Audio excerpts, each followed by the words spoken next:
Greetings, Health Scholars, and welcome back to the Health Scholars channel. If this is your first time tuning in, welcome, welcome, welcome. My name is Dr. Orobosa, and on this channel, I show current and aspiring healthcare professionals how to one, quickly and successfully earn their degrees, and two, how to start, build, and enjoy profitable careers within the business side of the healthcare industry. So definitely make sure to subscribe and definitely turn on your post notifications. I promise you don't want to miss out. Now, today's conversation is all about how to find and apply to healthcare fellowships. Specifically, I'm going to talk about how healthcare administration, management, and public health professionals can find fellowships within their given industry, and with the hopes that these fellowships can allow them to acquire work experience. However, before I jump into the conversation for today, here's a few words from our sponsor. Greetings, Health Scholars. Today's episode is sponsored by my course, which is titled From Healthcare Graduate to Hired.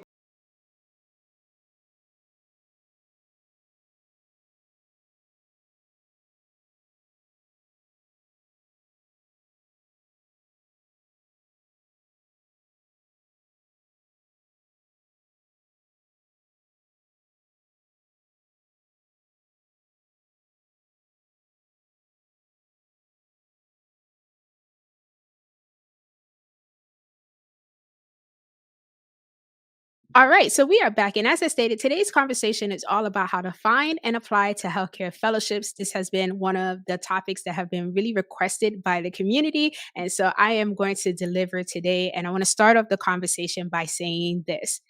Fellowships are one of the fastest ways to acquire practical work experience. I'm going to repeat this. Fellowships are one of the fastest ways to acquire practical work experience. Now, if you're not sure what a fellowship is, have no fears. I got you covered. And so, what is a healthcare management administration or public health fellowship? These are programs that are really designed to cater to postgraduate students or early to mid career professionals who are seeking to acquire hands on experience within the healthcare space, specifically in the business side of the healthcare industry. The fellowships are really dedicated to showing these postgraduate professionals or early to mid career professionals how to acquire roles in healthcare leadership, management, and even in public health.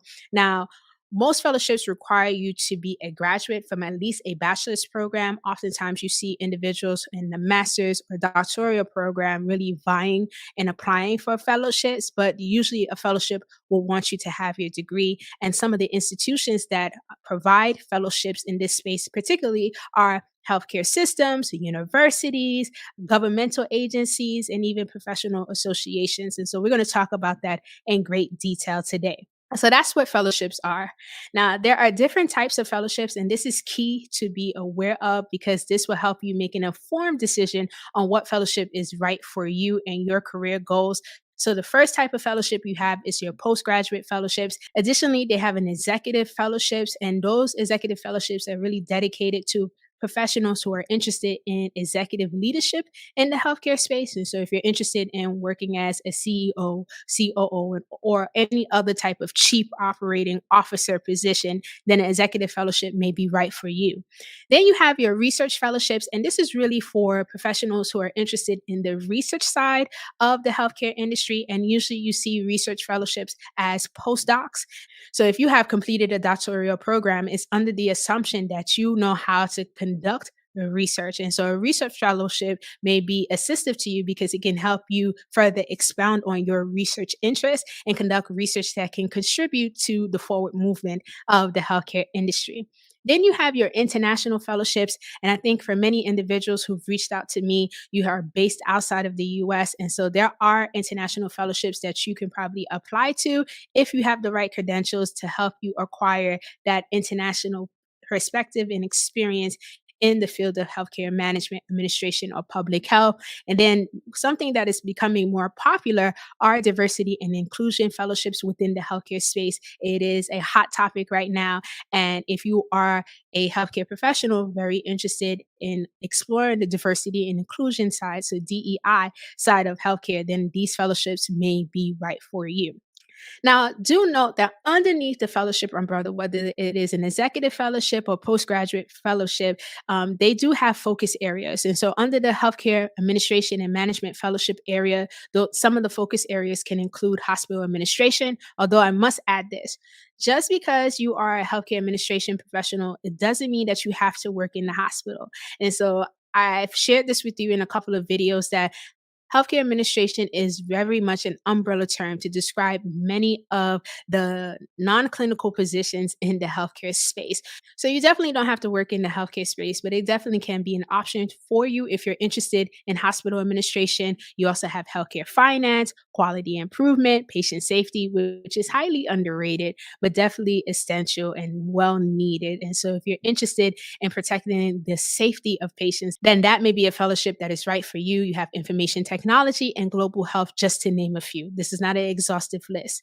Then, under the public health umbrella, some of the focus areas for a given fellowship could include health policy and advocacy. You have epidemiologies and infectious disease prevention. You can have health education. You can have healthcare quality and patient safety, and the list can go on and on. So, familiarizing yourself with the various focus areas of a given fellowship under either the healthcare administration and management or public health umbrella is always a great thing, because it can give you insight and direction on which fellowships that you can find and apply to that makes it more viable and suitable for your career goals and aspirations. So keep that in mind.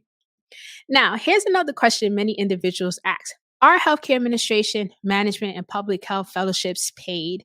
And my answer to that is that it really depends on the fellowship. There are some fellowships that can be paid, there are some that are unpaid, but you really have to do your research and you have to explore the eligibility criteria to really find those answers out. Now, determining which fellowship you should choose is based on a lot of things that are happening in life: your financial situation, your time commitment and time availability, and the list goes on and on. But for the most part, your paid fellowships, they're going to give you some type of salary or stipend, whereas your unpaid fellowships may provide something like housing or travel opportunities. So to keep those things in mind. Another question that many people ask about fellowships: when is the best time to apply? And my answer to this is that it really depends on the fellowship and the organization. There are various enrollment periods, but if you were wanting to complete a fellowship, I encourage you to start your research and your application process at least 6 months to a year out from the fellowship start date. This allows you ample amount of time to learn which fellowships are appropriate for you, the materials and the resources and the things that you need to apply effectively, because fellowships are very competitive. Okay. Fellowships are very competitive. If you watch my last video on how to find and apply to healthcare internships, I shared a statistic that really blew my mind. And that statistic was that on a given semester, there's roughly about 180,000 professionals who are working towards gaining a master's degree in one of the health sciences. Can you imagine 180,000 plus professionals per semester? A semester can be anywhere from 8 to 14 weeks long. So imagine how 4 semesters per year, if you think about it in a sense. That's a lot of people who 9 out of 10 times have a internship requirement or are looking to gain this practical hands-on experience, and they may lean towards acquiring a fellowship. So just keep in mind the competition is high. But look at the deadlines, but also give yourself at least 6 months to 12 months to prepare. Now, what are some of the benefits of healthcare business-focused fellowships? Well, one, the biggest one, you gain valuable experience, but also in the process, you can develop your leadership skills, ample opportunities for networking, which I'm going to stress again, especially for us as non-clinical professionals in the healthcare space. Times have changed. We are really operating in a digital era. And as a non clinical professional, your opportunities to work in the healthcare system varies compared to a clinical professionals. Like right now, nurses are the hot topic, and I'm just being honest. And you can go to any healthcare website, like a hospital, and the first thing when you look on their recruitment board, they're looking for nurses because of post-pandemic, the need for nurses, the great resignation that has happened with a lot of clinical professionals. And so you really don't see many healthcare administration jobs being advertised. It doesn't mean that it's not available, or even public health jobs. Doesn't mean that it's not available, but the way we access these jobs are quite different, and fellowships can help you with that. So keep these things in mind as you are embarking on your jobs hunting process or ways to gain practical experience. And so if you're developing a viable network, a network that is mutually beneficial, then you'll find that your experience in securing a job opportunity will look totally different than someone who's just relying on the job boards. Just going to be honest with you. Now, here are some additional benefits of your healthcare business focused fellowship. So, of course, you can gain exposure in the various healthcare settings, and most fellowships allow you to work in multiple departments within the healthcare system. You also get access to postgraduate resources, which can help you. And then, of course, ultimately, you can advance your career opportunities, AKA securing or getting a job. Now, I do highly recommend if you do secure a fellowship, that you make sure that your performance is at its best during your time. You really want to make sure that you are at your optimum best during that fellowship, because this can be the opportunity that kickstarts or advance your healthcare career. And that's why really many professionals do fellowships. They want to secure a permanent job, and usually they want to secure a permanent job with that organization. So don't fumble the bag. Don't fumble the bag. Make sure that if you are successful enough to secure a fellowship, that you perform your optimal best so that you become one of those fellows that are preferred and that many people want to work with. All right, so we talked about what fellowships entail and what are fellowships in general. Now, how do you find these healthcare business focused fellowships? For the first thing I would tell you is a Google search. You can't go wrong with a Google search. Use keywords like healthcare administration fellowships, public health fellowships, healthcare management fellowships, and see what comes up in your search. That's a great starting place. But outside of Google or searching online, you can also attend healthcare career fairs. Now, here's the thing, because I don't want it to be misconstrued. Healthcare career fairs oftentimes are not advocating or selling fellowships. However, by attending these career fairs, you have the opportunity to network with people who can be in a position to help you secure your fellowship. Networking is the name of the game. And I stress it a lot, especially as a person who is very reserved in my own personal life. But when it's time to get things done, I can network my butt off. And so I'm here to tell you that networking is ideal. And attending these healthcare career fairs can help you network effectively. Also, check with your professional association. So, like the American College for Healthcare Executives, they have an administrative fellows program. Also, your American Public Health Association, they have fellowship information. Academic institutions are another one. And most universities have some type of scholarship or funding office. And many universities are enrolled in the National Council for Administrative Fellows. So they use their platform as an opportunity to really encourage students to apply to fellowships, because it looks good on an organization when you secure a very prestigious fellowship or you get hired post graduation. Those statistics is what they use to, of course, market to new students, but also to secure funding on their end. So I'm giving you some insider secrets. All right. So check your academic institutions. They should be like the first in line. Your fellowship office, scholarship office, even career center can be helpful. Then you have social media, but not all social media is just LinkedIn is a great place to start. Sometimes they may have adverts or people may share and talk about a fellowship opportunity that may be viable to you. So just keep that in mind. And then here's something that many people may not can take in consideration, but it's a good option. Consider international opportunities. Now, I am a recipient of a fellowship that I won, but it doesn't relate to healthcare, but it was under the US Department of State. And the fellowship process was prestigious. I had to write a proposal, I had to map out a budget, I had to write personal statements. The list goes on and on. And so the process is similar from fellowship to fellowship. The UN has its own fellowship requirements. The CDC has its own fellowship requirements, especially if you are a public health professional. The CDC may be a great starting point for you. World Health Organization. So consider international organizations that offer fellowship opportunities, which these fellowship opportunities can be international or it can be locally based. The next question, applying to healthcare focused fellowships. How can you do that? Well, The process, it is detailed, and you really need to be on your P's and Q's, or really on point and organized, to make sure that you go from start to finish effectively and successfully. And so some of the tips that I can give you for applying to fellowships is that: one, conduct research. This is important. Extensive research, not just surface research, but get to know this fellowship, get to know their statistics, know their success rate, know their mission, vision, and values, know that information in great detail.